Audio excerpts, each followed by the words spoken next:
Bonjour les rôlistes, je m'appelle Bruno et je suis un vieux gamer. Je vous ai parlé les dernières vidéos du système de vin. Je vais mentionner le devin moderne, qui est la version de base pour aller d'aujourd'hui science-fiction proche. Si la possibilité de base était de pouvoir jouer entièrement à la méthode humaine, si vous voulez, il y avait encore moyen de faire des races de donjons. Soit ouvertement dans une campagne, soit qui était camouflé par des sorts, et ainsi de suite. Par exemple, ce gentil troglodyte marin.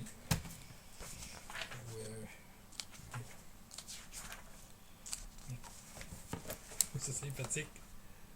Ogre joueur de hockey. Ouais, il y a une chose que j'ai pas aimé du devin. Leur version du Minotaur, c'est un ours humanoïde avec des cornes. C'est pas un Minotaur. Oh, il y avait quelque chose de cool que devin. C'était ce qu'on appelait les moros. Comme l'île du docteur Moreau. Manipulation génétique d'animal pour les rendre plus humanoïdes et en faire des soldats. Mais des vins modernes nous permettaient d'avoir des statistiques pour des véhicules, pour des armes modernes, et ainsi de suite. Comment est-ce qu'une armure à plaque peut nécessiter un pistolet automatique ou un fusil d'assaut? C'était dedans. Je ne connais pas beaucoup qui ont utilisé le système de vin moderne comme setting de base. Peu. Comme moi, ils ont pigé ce qu'ils voulaient dedans, puis ils ont fait d'autres choses avec. Et il y a d'autres compagnies, comme compagnie indépendante Guardian of Order, qui est, je ne me trompe pas, canadienne, qui avait sorti des règles de véhicules pour faire n'importe quoi, du gros vaisseau spatial au navire 3 mois.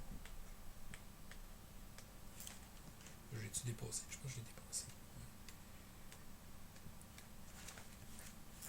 Littéralement. Avec les statistiques. Mais il y avait les... Ça a été lui. Steam Dragon Falker. Pour ceux qui connaissent un petit peu l'animation japonaise, il y a une série que moi je vais triper un petit peu trop dessus. C'est Vision of Escaflowne. On s'est tapé Neo Genesis Evangelion en une shot, la série au complet. Et puis après ça, on s'est lancé dans Escaflowne, qui a commencé plus positif que Evangelion. Evangelion, super histoire, super animation, mais faites-vous pas un marathon d'une shot pour la première fois, là, sans prévoir finir à 6h du matin. Nous autres, ça faisait comme 3-4 heures qu'on avait pu manger. Puis, je crois que les derniers épisodes, ça a pas tourné pour notre tête. Là.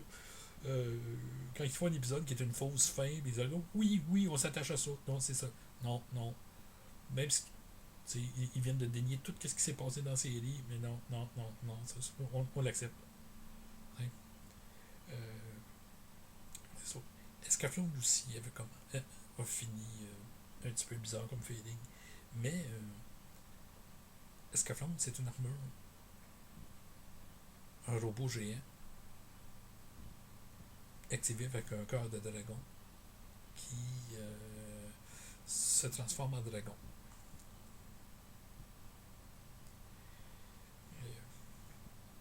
Fait que, qui nous fait un dragon à vapeur. C'était fascinant. Mais le livre mentionnait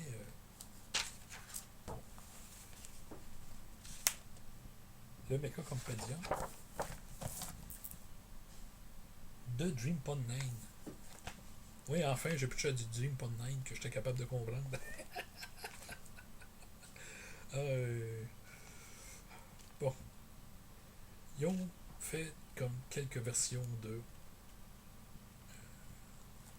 des styles de jeu. Ils ont, par exemple, dans le monde moderne, ils avaient fait Gear Krieg, qui était si des robots pilotés avaient été faits pour la Deuxième Guerre mondiale. Euh, c'est la conversion pour système d'éveil, dans le fond, de quelques-uns de modèles. Un petit peu plus post-moderne, science-fiction.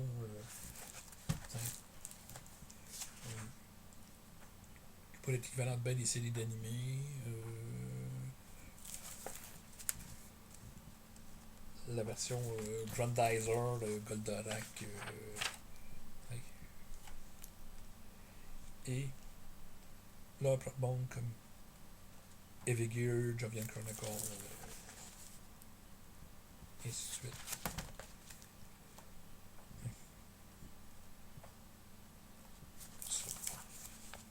Jovian Chronicle. C'était bien fait. Il y avait quelque chose même plus à la robotique. Mais il y avait une section médiévale fantastique.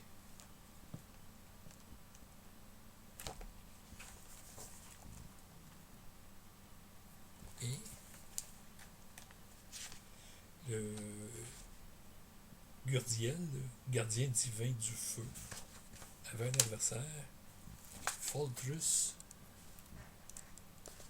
le gardien divin de la guerre. Et les deux armures avaient des sorts. C'est des robots géants, là. Ils font quoi dans les 25-30 mètres de haut. Mais il y avait des sorts divins. Que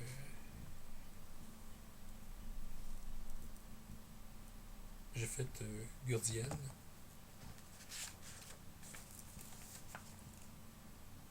J'ai fait, et j'en suis assez fier, le nain.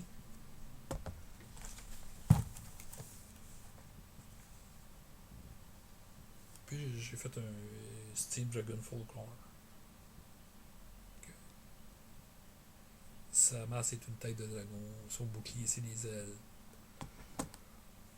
Le- L'illustration de l'autre ne montrait pas clairement quoi elle est où. Fait que, ces robots géants-là étaient, dans le fond, c'était des items magiques, des amulettes que tu activais. Les amulettes te donnaient des pouvoirs divins. Tu pouvais te servir des pouvoirs divins de ton niveau. J'ai utilisé ce principe-là dans d'autres parties de Donjons et Dragons. Là. Ça te fait des artefacts qui montaient en puissance en même temps que les joueurs. Ça les aidait sans trop débalancer parce qu'ils n'étaient pas comme troisième niveau à faire des sorts du 10-12e. Et puis chacun faisant les armures qui avaient chacun leur domaine. Une armure du feu, la version du nain du jeu ne faisait pas, mais celui-là, c'était une version particulière qui avait les sorts de terre. Évidemment, le dragon à vapeur, c'est l'air. Il manquait l'eau. Fait que j'ai fait une tortue qui se transforme.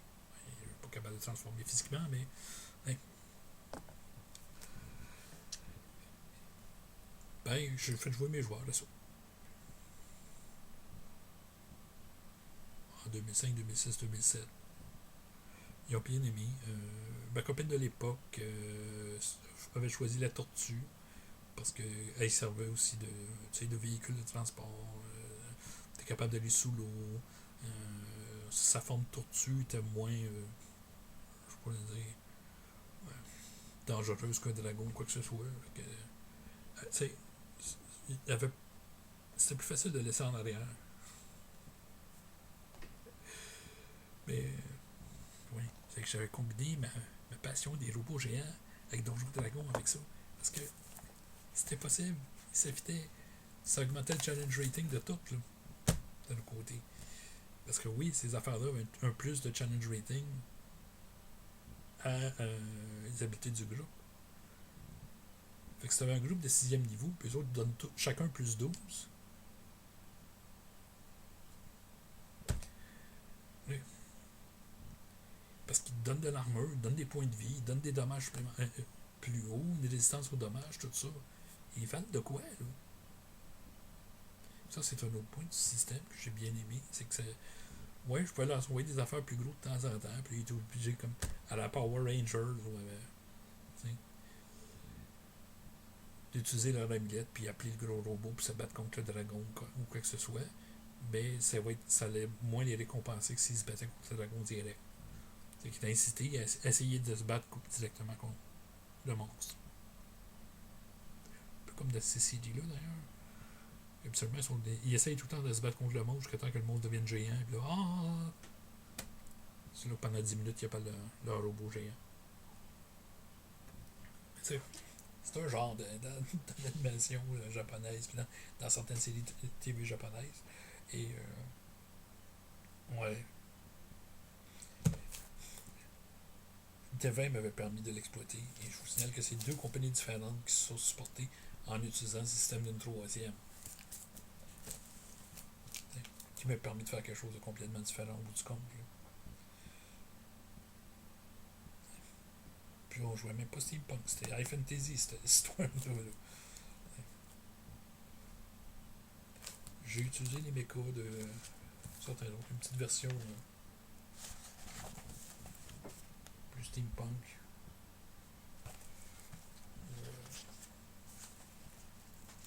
Les gobelins ont des armures à eux, puis des dirigeants, puis ainsi de suite. Le système allait très bien.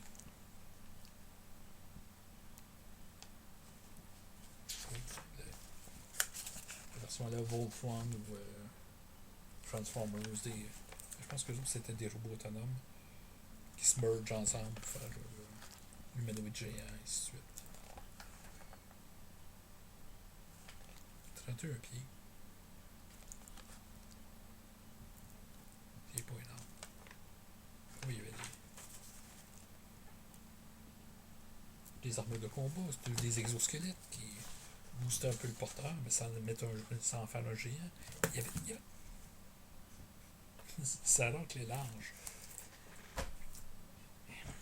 J'ai exploité à peu près la moitié des affaires qu'il y avait là-dedans, puis l'autre moitié m'intéressait.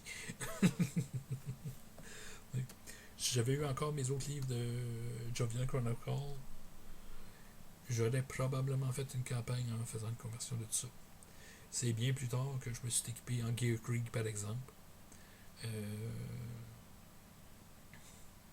J'avais ramassé des figurines de Access Analyze, puis je me trompe pas, l'échelle est la même que celle des robots de Battletech, c'est qu'il y aurait peut-être eu moyen de faire de quoi avec ça. Je sais que le Pond 9 est encore en marche et il continue à vendre du stock et des figurines, fait que ça intéresserait. Mais ils ont été obligés d'abandonner des vins. Ouais. Il y a des joueurs qui ont embarqué plus que d'autres dans cette histoire-là de robots géants, puis de haute fantasy mélangée à. Mais ça veut pas dire que c'est pas tout le monde qui s'est pas amusé, qui a eu leur compte à un moment donné avec ça. Ou qui ont fait Yeah, j'utilise ça. Le but, c'est de trouver un nouveau moyen d'utiliser tes vieux trucs. Ou, dans ce cas-là, des nouveaux trucs. Ouais, ça aurait pu déborder fun game à la, je sais pas, Battletech ou quoi que ce soit, mais non. Ils n'ont pas abusé de leur robot, des pouvoirs que ça leur donnait. Ils ont, c'est resté balancé quand même. Oui. petit détail que la campagne est pas morte de sa belle mort, elle a juste comme switché à un autre jeu parce que, disons que ma copine de l'époque avait un petit peu difficile d'attention. C'est des fois problématique là, de garder sur un seul jeu. De l'autre côté, c'est grâce à elle que j'ai enfin joué à Vampire. Fait que ça fait ses beaux côtés. Mais ouais,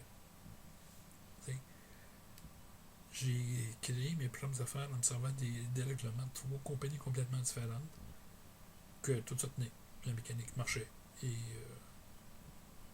ouais. Est-ce que je pourrais faire une question? Oui. C'est quoi l'affaire les plus bizarres que vous avez pu faire avec un système comme Devin?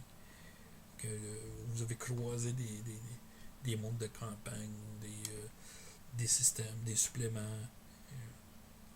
Aller chercher une petite affaire dans une aventure que, ouais, ça sort du cadre, mais c'est tellement drôle, fun à exploiter.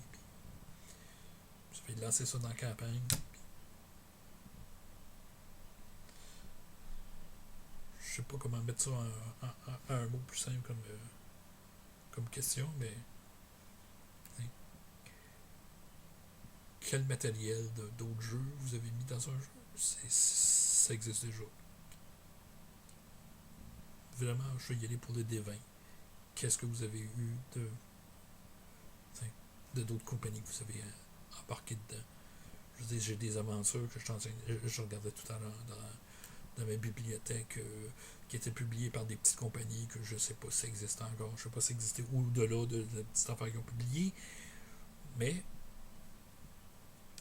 la hutte de Baba Yaga, c'est en énorme module. Moi, j'avais une version de Magazine Dragon qui était fuckée. J'ai combiné tout. Ouais. Il y avait plus de détails sur le monde de campagne joué en Russie, par exemple,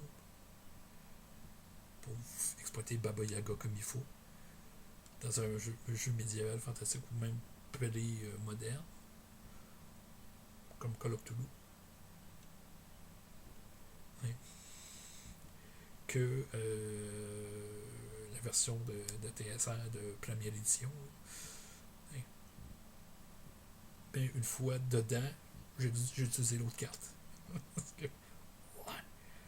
Euh, pour revenir en arrière sur l'eau. Mais, est-ce que vous avez fait de quoi de même? Ouais. Est-ce que vous avez eu des choses que, ah, ça c'est le fun, mais je pourrais l'utiliser de telle autre manière? Parce que le système était universel. Ça peut être utiliser un truc de Space Master dans Lord of the Rings parce que c'était Ice qui le faisait. Ça peut être n'importe quoi. Là. Essayez de m'étonner. Attention, ça a l'air que j'ai beaucoup de créativité. Ouais. Qu'est-ce que vous avez été pêché dans un système? Vous avez droppé dans votre monde de campagne? Ouais. Puis ça a été quoi les impacts? C'est sur la question. Là-dessus, à la prochaine vidéo.